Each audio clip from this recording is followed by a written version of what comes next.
when God is in it. Labor not for wealth or fame. There's a crown, and you can win it if you go in Jesus' name.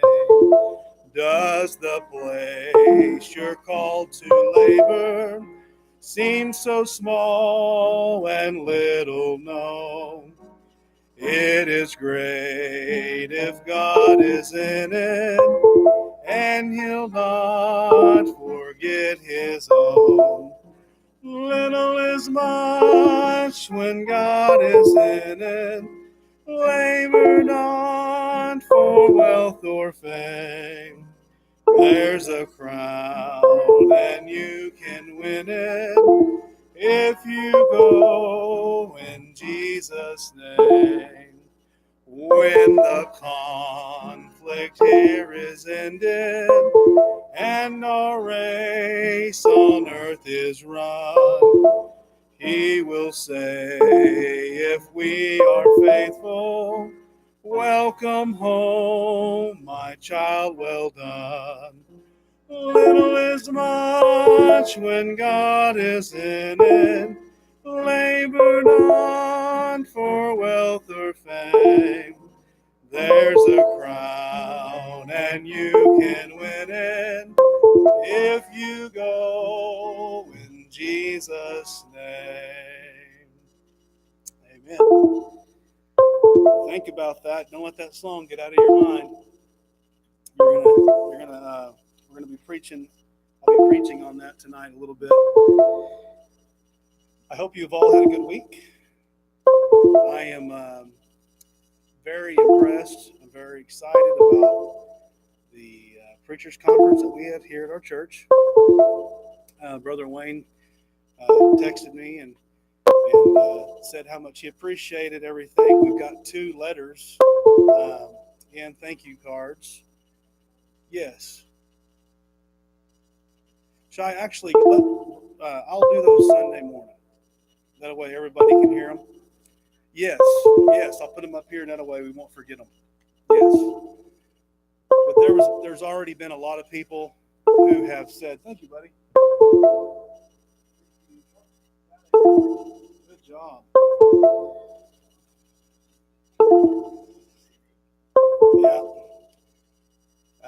But anyway, we've had several on Facebook who have just let us know how they appreciated it and what it meant to them. So, it's amazing. Little is much when God is in it. What do we have to offer, really? I mean, think about it. What do we really have to offer? So, it's amazing what God can do with just a little bit. So, I look forward to that tonight. I do want to bring up a couple prayer requests very quickly before we get into our prayer requests. Miss Pat is waiting some results on her veins. She had some veins, or she had a doctor here a while back. They did some tests on her veins. They're looking to see what's going on there. So she's waiting on that. And then they're not here tonight. They're kind of worried about the weather getting out and not wanting to be flooded out. Brother Tom's not here tonight because he's in Kansas. He's at the heart hospital there. I'm sorry, I meant Kansas Heart Hospital. Right? Yeah. On Webb Road. So they're there, him and Miss McCarria. They just sent him back, probably, I'd say 30 minutes ago is when I got the message. Sent him back for a heart cath. So he's in need of our prayers tonight, and I reassured him that we would do that. Yes, Courtney. Okay. Hunter's back in the hospital. Let's pray for Hunter tonight too. Is there any others tonight? He started chemo. So they said he's in good spirits for his first round, and last time I checked, he was at home in his easy chair. So, yeah, let's not forget Brother John. And he's going through chemo now, and then they said the other thing, really here specifically for prayer, we need to pray that his liver, it's having a hard time draining. There's some things that it needs to drain off, I guess. That's why they had that shunt or whatever in there. And so they're hoping that they can start getting that liver drained properly, and that will take a lot of his yellow skin away, jaundice. So yes, Shay.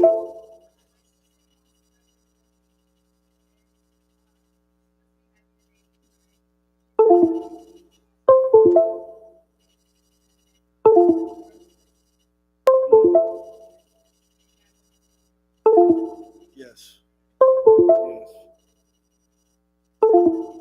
yes. And Lindsay's had problems with preeclampsia as well. So Lindsay, Hunter,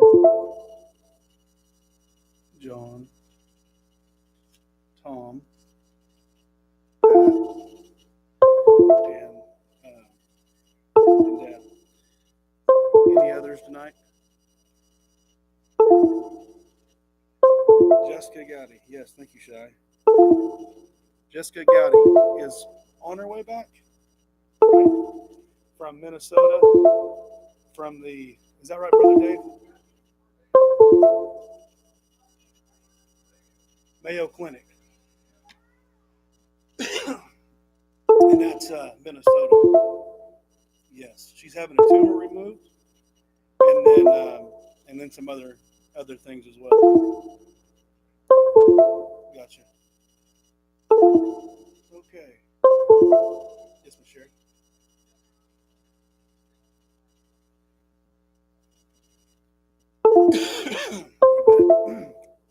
She also mentioned Monty the other day to me, and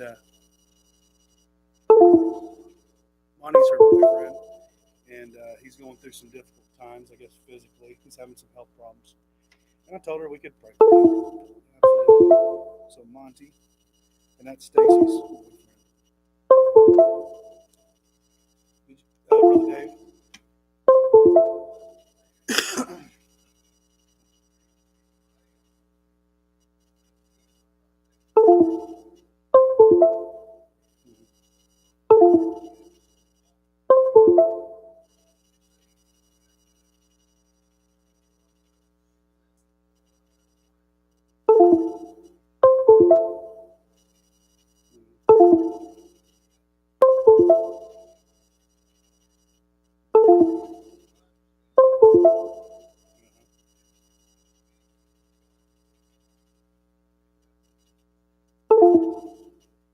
Right. Okay.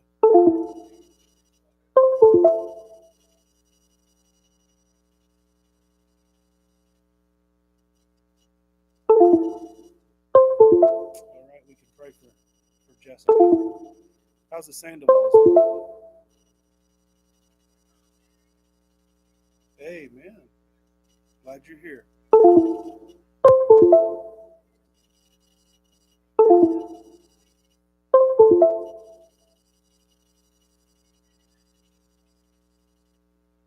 All right. Very good. That's Liz. Amen. We can pray for them. All right. Any praises tonight? Yes, ma'am.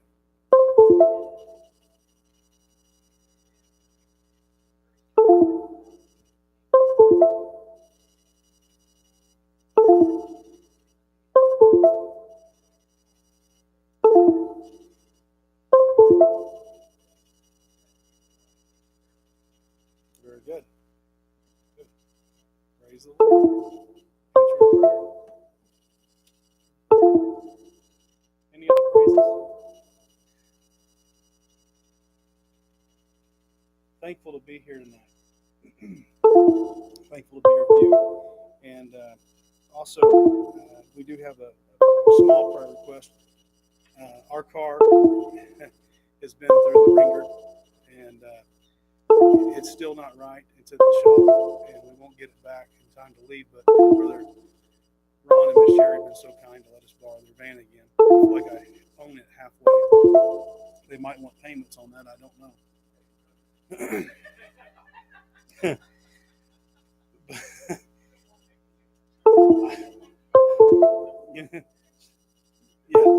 let's try it again. Okay. But anyway, it's the rear bearing, left bearing's out in it now, and the motor mount's bad. And with all this rain and everything, they were trying to get parts ordered in, and it's been a delay, and it's a mess. It's a mess. So it just kind of keeps. There's always something else, you know. We've had 3 alignments now. We've had we've had a bearing put on it. We've got 2 new tires on the back. It's been interesting. So just pray. Just pray. After it was fixed. That was after it was fixed. So, anyway, thanks for your prayers. All right, let's go to the Lord. Let's go to the Lord in prayer, and then we're going to get into this lesson. Father in heaven, we do thank you for this day, and Father, I thank you for this opportunity. Truly is a wonderful opportunity to get together with these brothers and sisters in Christ. Father, I thank you for the rain. Lord, we do appreciate it. And, Father, we thank you for the coolness right now. Father, we just pray that you would just help these farmers, Lord, around here, and Lord, with whatever they need there, Lord. I realize that sometimes too much rain or not enough rain or kind of affects everything. Father, we know that you're in control of all things. I also just want to thank you for the conference that we had. And Father, I appreciate the theme that you gave us on running the race that's set before us. Lord, I realize that sometimes that race can be difficult to run. But Father, it is the course that we have set before us. And Lord, I pray that you'd help us to keep our eyes on the author and finisher of our faith. Lord, I do pray for these prayer requests tonight. Lord, there's several here. There's the one Lindsay who's had a history of preeclampsia, and she's having a child. Father, and then there's Hunter who just got put in the hospital recently. Father, we know that he's had so many medical problems, and Father, I just pray that you would work in a way that only you can. Father, also I pray for Brother Tom and Brother John tonight, and Miss Pat. Lord, as they're not necessarily doing well physically, Father, I just pray that you would continue to be with them and get them, help them, Lord, through this storm that they're in. And Father, I just pray for Miss Jana, and Lord, with all that's going on there. And Father, I just pray that, again, we just pray that you put your hand on her. And Father, we just pray that your will be done. I want to pray for Dad as he goes to surgery. I pray that you give doctors wisdom on how to treat him properly. And Father, we realize that even with cochlear implants, it's not a guarantee that he'll get to hear again. Father, we hope that he might be able to hear again if it be your will. And Father, if it's not your will, I pray you'd help us to be able to just cope. Lord, I pray that we would be able to, you just help us in that storm. Father, I also pray for Stacy and Monty.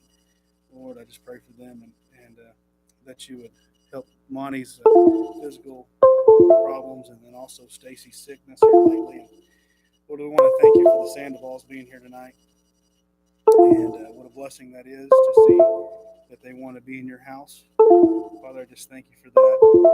Father, I also want to thank you for Ed getting to go home, and the treatment that he had was what he needed. And Father, I thank you for that blessing there. Lord, I do pray now that you would bless this message tonight. I pray that it would be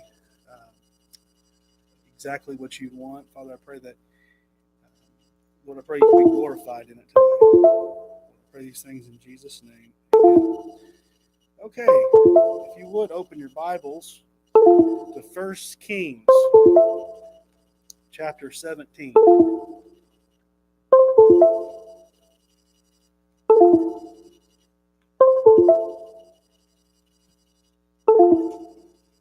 1 Kings chapter 17. Very interesting story. I've titled this message tonight, Little as Much When God is in It. Little as much when God is in it. 1 Kings chapter 17 and verse 1, we find, And Elijah the Tishbite, who was of the inhabitants of Gilead, said unto Ahab, As the Lord God of Israel liveth, before whom I stand, there shall not be dew nor rain these years, but according to my word. We're finding here there's going to be a lack of rain, which we don't have today. We have plenty of rain, but here he says there's going to be a drought for 3.5 years. And the word of the Lord came unto him, saying, Get thee hence, and turn thee eastward, and hide thyself. He's talking to Elijah here. He says, Go eastward and hide thyself by the brook Cherith, that is before Jordan, and it shall be that thou shalt drink of the brook, and I have commanded the ravens to feed thee there. That's interesting to me this evening. He's going to he says, Go over there and hide over there at that brook, and I'm going to let the ravens take care of you, Elijah.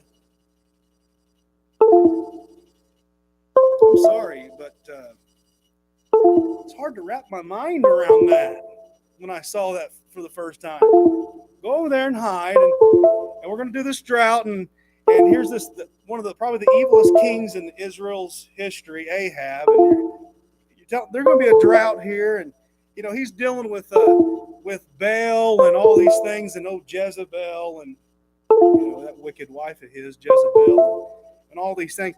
But he tells him to go over there. He says, I'm going to let the ravens take care of you. And then verse 4, And it shall be that thou shalt drink of the brook. So there's the provision for water.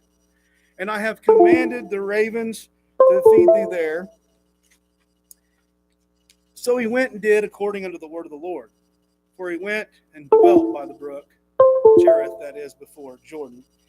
And the ravens brought him bread and flesh in the morning, and bread and flesh in the evening, and he drank of the brook.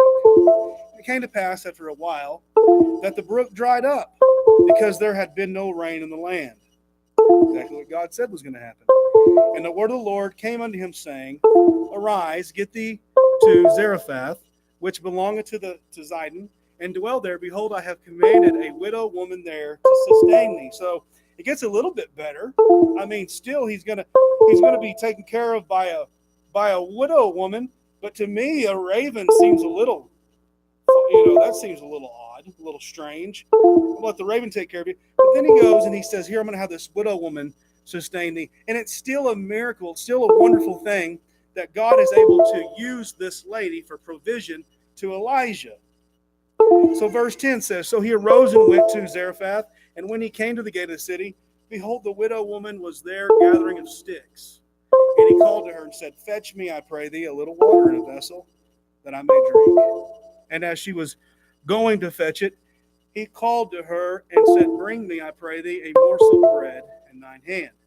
And she said, As the Lord thy God liveth, I have not a cake, but a handful of meal in a barrel, and a little oil in a cruse. And behold, I am gathering 2 sticks, that I may go in and dress it for me and my son, that we may eat it and die.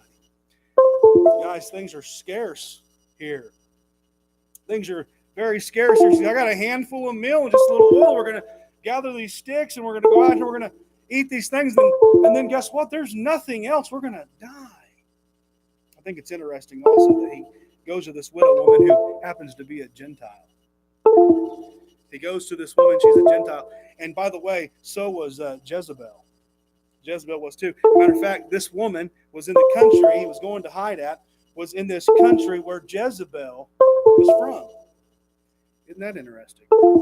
Verse 13, Elijah said unto her, Fear not, go and do as thou hast said, but make me thereof a little cake first, and bring it unto me. And after make for thee and thy son. For this saith the Lord God of Israel, The barrel of meal shall not waste, neither shall the cruse of oil fail, until the day that the Lord sendeth rain upon the earth. And he went and did according to the saying of Elijah, and she and he and her house did eat many days. And the barrel of the meal wasted not, neither did the cruse of oil fail, according to the word of the Lord, which he spake by vision.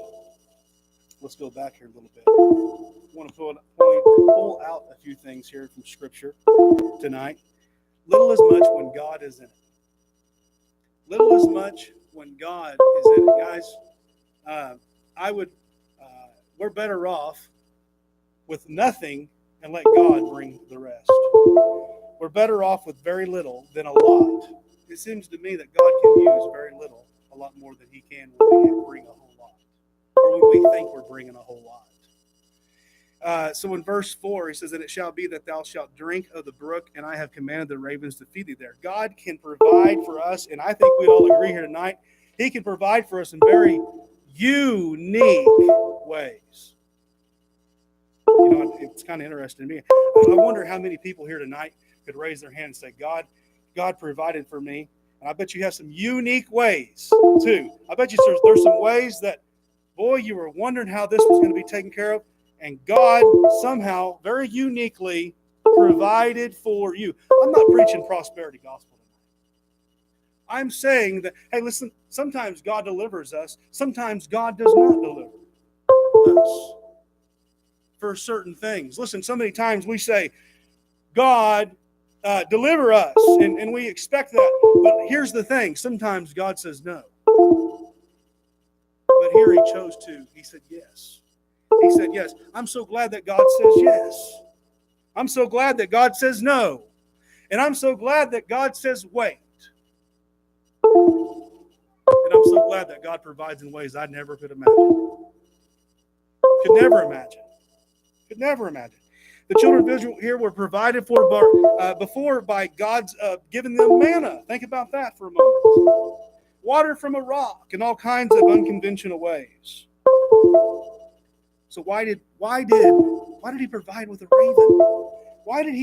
Why provide with a raven? The better question is tonight is, why not? Why not?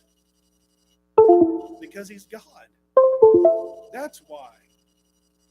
I want you to think about something about a raven. Ravens are mean. Ravens typically, do you remember the Ark account? They chose the dove. Like the doves are ones that actually were the ones who come back and did the work correctly. But why a raven? Because He's God. That's why.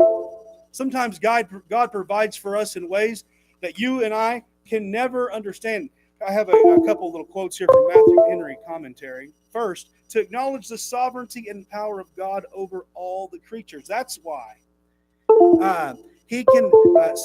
He's sovereign God. He can use any means that He sees fit to provide for us. Little as much when God is in it. Amen.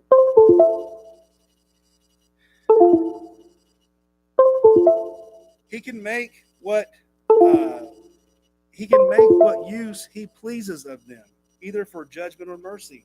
God could use the raven for judgment or mercy because it's God created them. He's sovereign God. Secondly, to encourage ourselves in God in the greatest straits and never to distrust Him.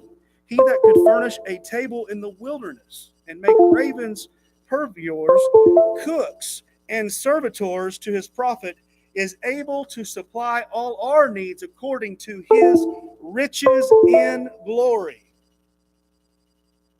That's who we serve. You know, about this time we can sing the song, "What a Mighty God We Serve." What a mighty God we serve. Little as much when God is in it. Verse number 5 says, "So he went and did according unto the word of the Lord." Where he went and dwelt by the brook. Cherith, that is, before Jordan. I think it's important to take a second here and notice that he did according to what God commanded him to do. It's important for us to understand that when God gives us instructions to do something a particular way, that we should do it exactly how God says that we should. And he did. And God blessed. God blessed in a mighty way. We're talking about it today. All those years ago in 1 Kings, all these years ago when Elijah was there. Hey, listen, we're talking about it all these years later, what God did for Elijah. Here in a minute, we're going to get real current. We're going to talk about what Jesus Christ did for you and the provisions that was made for you by God through His Son, Jesus Christ. Boy, I tell you what, I'm so glad that God made provisions for our sin. I'm so glad that He provided a way that we could be with Him in eternity forever in glory. Little as much when God is in it. It came to pass after a while that the brook dried up because there had been no rain in the land. And the word of the Lord came unto him, saying, Arise, get thee to Zarephath, which belongeth to Zidon, and dwell there. Behold, I have commanded a widow woman there to sustain there. Here we go again. He brings him to this lady who does not have much. Doesn't have much. You know, I was thinking, whenever I was reading this, I was thinking about my mom. And she could bring some meals out of almost nothing, it seemed like. Probably some of you, too. How many meals did Mama bring out of nothing? It's amazing what God can provide for us from so little. I remember flour and grease and water. Water grease. And the key to that is salt. Lots of it. But you know what? If you notice, I haven't missed many meals. God has provided for me. But more than physically, He's provided for me in so many other ways. So many other ways. Verse number 12, and he said, As the Lord thy God liveth, I have not a cake, but a handful of meal in a barrel, and a little oil in a cruse. And behold, I am gathering 2 sticks, that I may go in and dress it for me and my son, that we may eat it and die. Have you ever felt like you have no hope? Have you ever felt like, what else is there? Boy, I tell you what, there's where God can use you. Here's where God can use us, is when we're sitting there with a barrel empty almost, just a handful of meal in the barrel, don't have much to offer. And I think it's important that we have the proper attitude and humility to say to God, Father, I have nothing to offer you. I don't have much to offer God. I just don't. I have a lot of ailments in my life. I have a lot of deficiencies. I have a lot of things. I'm not very good at a lot of things. And Brother Dave would amen that after our pulling wire. Listen, there's not a whole lot that I really have to offer. But what we do have, God can bless those things immensely. He can bless those things in a wonderful, wonderful way. This woman is saying here that there's no hope for her. She admits this, and then God can use us when we come to Him with our flour barrels empty.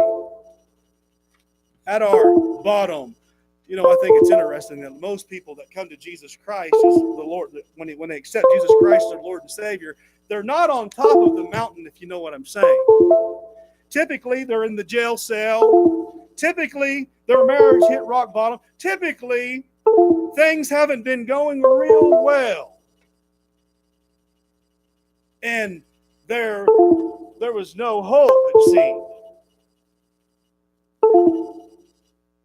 What else can I do? What else could I possibly do that could make anything else in my life better? What else was it? What else can I do? But then God says, I can use that. Because when you're weak, then I'm strong. We must humble ourselves and come to the Lord with a spirit of emptiness. A spirit of emptiness. The opposite of a spirit of pride. Why does a rich man typically not come to Jesus Christ and get saved? Because he has everything that he needs. Why is it that the prideful, who've been pretty good all their life, Been pretty good all their life. You know what I mean? The good old boy. He's a good old boy. He don't need Jesus because I've been pretty good in most of my life. I'm pretty good. I'm better than most people. No, God's looking for emptiness. I'm reminded of Psalms chapter 51 when David was broken. And he had a contrite spirit. Do you remember when he was broken for his sins? Do you remember when he repented to the Lord Jesus, or when he repented to God? Do you remember when he repented? He said, "You desire not sacrifice, or I would have given it to you." But no, he says, "You desire a broken and contrite heart." God's looking for people to use that are broken and empty, and who need to completely lean on Him. It's funny that He uses in the ministry so many times the dumb. He don't use the wise so much. He uses those who aren't so witty, who aren't so intelligent. Yes, I'm saying that God's using someone who's just an old sinner saved by grace. Don't have much to offer. Don't have a lot of things to offer. Really lack in a lot of areas. But God's using that. He uses us when we come to Him with that mindset. When we come to Him and we humble ourselves. God can take the least amount of anything and make mountains of resources. He can take the least amount of anything and make mountains of resources. Here's this lady with just a little bit of meal in her hand. She gave her time. She went and found water. Then she said, "I have a handful of meal." But God can use a handful of meal if we'll have faith. Little as much when God is in it. Verse 13, Elijah said unto her, "Fear not, go and do as thou hast said. But make me thereof a little cake first." First. He said, "Make me a little cake first." Isn't that interesting? Faith's going to have to be necessary. She just said she had just a handful of meal. He says, make for me first, and bring it unto me, and then after make for thee and for thy son. Uh-oh. Hey, sound familiar? Sometimes when the offering plate comes by, and it's time to give God His, He's already paid us for the week, and He says, "Give me mine first. Give me mine first." We're going to find out what God will do when we give Him His first. I know that we could stand up here and have testimonies after testimony after testimony after testimony after testimony of some of the people that are in this auditorium tonight. When you gave what He was able to do.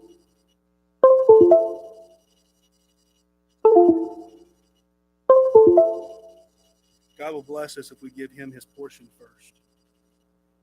So what do? Seek ye first the kingdom of God. Seek ye first the kingdom of God and His righteousness, and all these things shall be added unto you. How easy would it have been for her to say this? And I want you to really think about this for a minute. How easy would it have been for her to say, "Well, no, let me give my child some first. And then myself, and mister, I know you've come a long ways, but if we have some left over, we'll give you some of that." But we find here that's not what she did. She did exactly what she was asked to do. She gave the portion first. I'm reminded, and I hope I don't butcher this, but I was looking and when I was studying this, and I wish I could find the address here. But I guess in the Jewish culture or whatever, they would give a first part of the meal to the Lord first, and then they would make their cakes, or they would make their bread. I wish I would have got that. But the point is, we need to give God what's His first. Verse 14, for thus saith the Lord God of Israel, the barrel of meal shall not waste. Amen. The barrel of meal shall not waste. Hey, God's saying, I'll provide. I'll take care of you. I'll take care of you. I will take care of you. And can I say through a testimony that I have been taken care of very well. Very well. Neither shall the cruse of oil fail, amen, until the day that the Lord sendeth rain upon the earth. God provides for us in so many ways. Through ravens and through widows and through all sorts of means, God provides. God took a little and made a lot. He took a little and made a lot. Hey, He kept adding to the barrel. Kept adding to the barrel. She'd take out a little more, He'd add to the barrel. She'd take out a little more, and He'd add to the barrel. Why? Because of faith. She believed exactly what Elijah said would happen, which is going to bring us to a very crisis situation here in just a few moments with the passing of her son. She loses her son at the end of this. How many times has God provided and taken care of us? Provided, and then something happened. Something happened. Why did you bring this judgment on me? What did I do? God provides again. If we could ever learn that God, little is much when God is in it. God took a little and made a lot. When we rely on the Lord, He keeps filling our barrel. It took me a while to learn as a Christian. Hey, listen. It took me a while as a Christian to get that. It sure did. But Lord, I've got bills. Lord, I don't make very much money, God. He said, do you believe me or not? Do you trust me or not? Eventually we had to make a decision. But this woman did, and look what happened. God's promises will not fail. Listen, God doesn't promise us everything. He doesn't promise us calm all the time. He doesn't promise us that things are always going to go smooth all the time. I'm reminded of that passage over there in Mark chapter 4 when Jesus was laying asleep. She was lying asleep, wasn't she? Or he, I'm sorry. He was lying asleep, and they say, Master, do you care not that we perish? And he said, Peace, be still. But how many times do you look in the scriptures and you see that God did not? God did not release us from those situations. John the Baptist was beheaded. Paul was killed. All the apostles were killed except John. They were all martyred except John. So sometimes God doesn't deliver us from everything. But you know what I learned in that story? No matter whether He delivers you or not, God is Lord. He's the Lord. No matter what. John chapter 6. John chapter 6.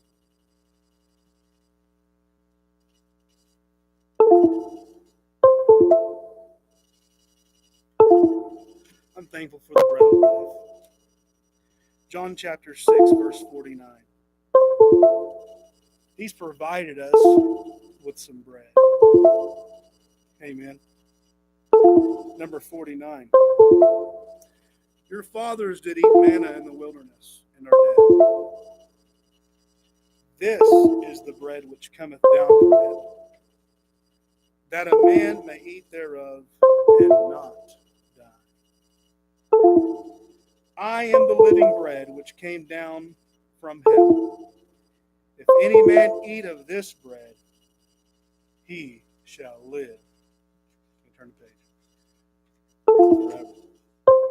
And the bread that I will give is my flesh, which I will give for the life of the world. The Jews therefore strove among themselves, saying, how can this man give us his flesh to eat? Then Jesus said unto them, verily, verily, I say unto you, except ye eat the flesh of the Son of Man, and drink his blood, ye have no life. Whoso eateth my flesh, and drinketh my blood, hath eternal life, and I will raise him up at the last day. For my flesh is meat indeed, and my blood is drink indeed. He that eateth my flesh and drinketh my blood dwelleth in me, and I in him. As the living Father hath sent me, and I live by the Father, so he that eateth me, even he shall live by me. That is, that bread which came down from heaven, not as your fathers that eat manna, and are dead. He that eateth this bread shall live forever. Forever. Hey, listen, I'm so glad that God made provision for Elijah. I'm so glad that he did. I'm so glad he used a widow. I'm so glad he used a raven. But I want to tell you that tonight, I'm so glad that he made provision through his son, Jesus Christ. Through his son, Jesus Christ. Hey, listen, it's unique. I don't understand it. I don't understand it. Do you? Do you understand that why that God would send his only begotten Son that he might die for our sins? Who constantly, daily disappoint and sin and sin and sin and sin. Can you understand that? I cannot. But I'm thankful tonight that God provides for us. And he's given us provision. Praise the Lord. Let's pray. Father in heaven, we thank you for that bread of life. We thank you for your body. We thank you for the blood. And we thank you for the provision that you gave this old sinful nation, this old sinful people. And Father, you provide for us in so many unique ways. And just when we think that there's no way out, or we think there's no escape, or we think there's no deliverance, Father, there you are. There you are. And Father, even if we die, we have eternity with you, that we may live. Father, I pray now that you'd be with us through the remainder of this night. Lord, I pray you'd help us to be witnesses to you this week, and let our light shine before men. Father, I pray these things in Jesus' name. Amen. Amen. Thank you. Yes, ma'am.